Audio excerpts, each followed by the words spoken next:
তুমি স্লোগান দাও জিয়ার সৈনিক, তুমি স্লোগান দাও আমরা মুজিব সৈনিক, আমরা স্লোগান দিই আমরা রসুল সৈনিক। তোমারটায় বাধা দেই নাই, গালি দেই নাই, আমারটায় বাধা দাও কেন?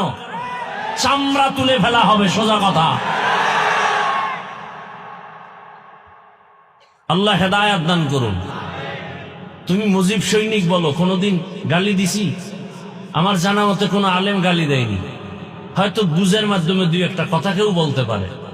তুমি জিয়ার সৈনিক বলে স্লোগান দাও, পুরা দেশ গরম করো, কোনো আলেম গালি দেয়নি। আমি তো পরের কথা, দূরের কথা।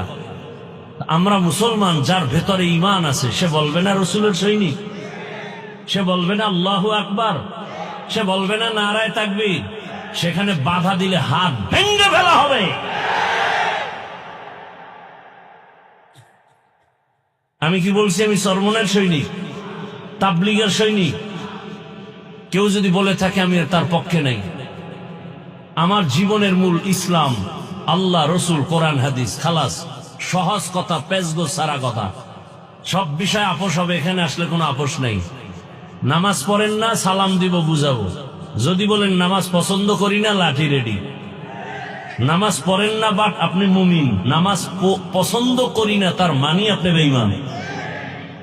দাড়ি রাখেন না, আপনি মুমিন, অন্তরে আশা আছে রাখবেন, বুঝাবো। যদি বলেন দাড়ি পছন্দ করি না, তো আপনি বেঈমান। পর্দা করেন না, আপনার সাথে তর্ক নাই, কারণ আপনার দিলে আগ্রহ আছে, করবেন, আপনি মুমিন।